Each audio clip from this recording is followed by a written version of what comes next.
talent and creative skills, he got that from God. Where else would he get them?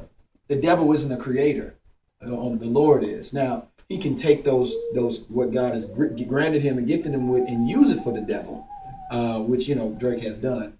But that doesn't mean that everything that he does has nothing to do with God. God's thumb is down on it. And Drake wrote a song about love. Or Mariah Carey. My wife likes Mariah Carey. I'm sorry to put you out.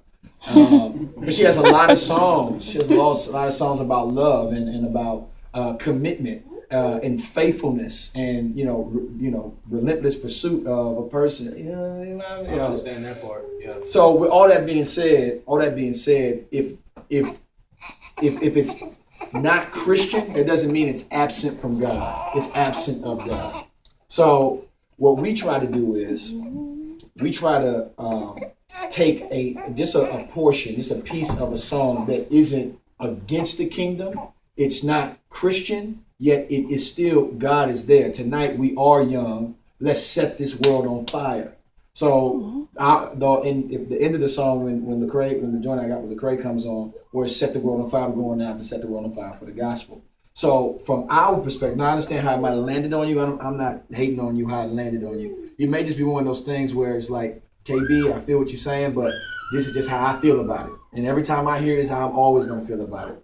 But don't make your convictions God's convictions. And also don't make your conviction everyone else's convictions. Because a lot of other people may have heard that song and been like, oh my goodness, I'll never hear that song again the same. Because now I'm going to think, when I hear that, I want to set the world on fire for the gospel.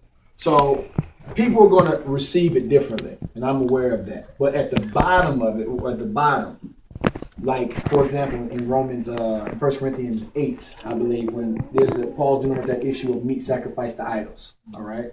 So you got this meat that people bought from the market, and they use that meat to sacrifice to pagan gods. So you take this off the idol, off the altar of Baal or whoever.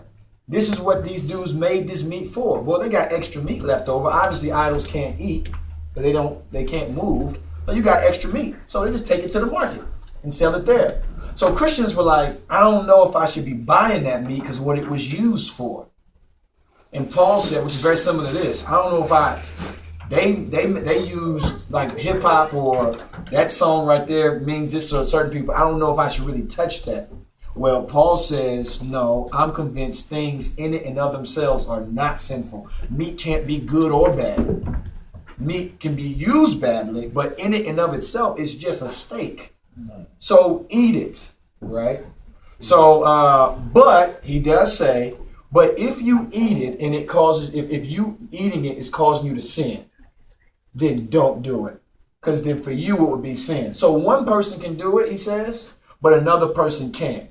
But it's my responsibility as a brother to not say, man, it's some good old meat. I don't care about you, but I eat it and I feel fine in front of you if that's your challenge. But it's for you to, I think for the other person to grow from here, they say, okay, maybe I can't eat the meat, but I won't condemn others who do it. Because in it and of itself, if granted the song, if it's up there talking about strippers, if I put in, all I want for my birthday, if I brought that in and we started rapping that, that'd be a problem.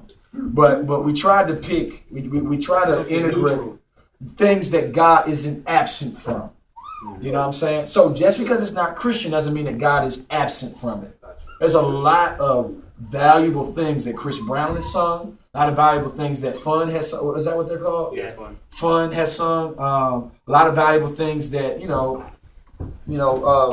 lot of folks have just written songs. Because everybody everywhere is made in the image of God. And what we try to do is we try to only appreciate the image on things and reject the rest. When you start to deviate from what God made music to do, where music is supposed to talk to the soul in a way that glorifies God. And believe it or not, Doc, non-believers have that capacity. They have the capacity, like in Old Testament where when they were building the temple, the Bible says that they recruited non-believers to bring their their craft and their skill to build the temple. You got these non-believers, but they're good at what they do, and they're building where the places where God's supposed to be worshipped. Why is that? Because those non-believers didn't get that craft and skill from the devil. They got it from God. And in that capacity, now if you get together and say, let's build a strip club, okay, then we can't do that. But if it's, that's why we don't go to Christian mechanics and, just Christian doctors because God gave gifts all over the place. And we as believers, using discernment and sobriety, can actually enjoy God's creativity and giftedness and skills in people that don't actually know Him. So that's what we believe, and that's why we did what we did. So I said that not to say that you need to like it, bro. You don't. I would encourage you not. If that's where you are, don't. Be like, no, I just can't do that. I would encourage you not to let it ruin your night or your time at camp. I can't believe you did that, or to think less of us or 116 or something like that. But if that's where you fall, that's where your conviction is. You should hold fast to it, and that's fine. But just make sure it's your conviction, and not make it God's conviction. But just because we feel a way about something doesn't mean that God feels the same way about it. Neither does that mean other people feel that same way about it. Can you dig that? Can you dig that? So yeah. Anything else you want to? That was about it. Yeah, for sure, man, for sure. I appreciate you standing on what you believe, though, bro. I appreciate you standing on what you believe, and a lot of people, I think that by and large, I don't think a lot of people, like tonight, I don't think a bunch of people struggle with it, but I'm sure there were some other people that were thinking like, what's happening right now? Yeah, but We are in a church. nobody, I guess they didn't feel comfortable to say it. Yeah, and I hope that by doing that I think it's good for us to recognize that the earth is the Lord's. He really is in control of it all. And people, and the songs that they make, not all the time, sometimes it's just something that advances the kingdom of darkness, but there's many times when you can be led into worship in a John Legend song. That song, what's that song he's got? I know you're talking about. It's on the radio. It's a big song about his love for his wife. All of me. All of me loves all of That's you. the only chorus I know. Oh my gosh. Yeah, that'd be easy. Right. Non-believers can't sing stuff like that apart from God. You just can't, because we are made in the image of God, and that's everyone everywhere. And there's the Bible says when we become Christian, the image of God is being renewed in us. It's almost like it's breaking forth and becoming clearer and clearer and clearer and clearer. And when we're born, it's very broken and dim. But when we trust Jesus, it becomes clear. We become more of what we were made to be. But you can still see smoking remains and glimpses and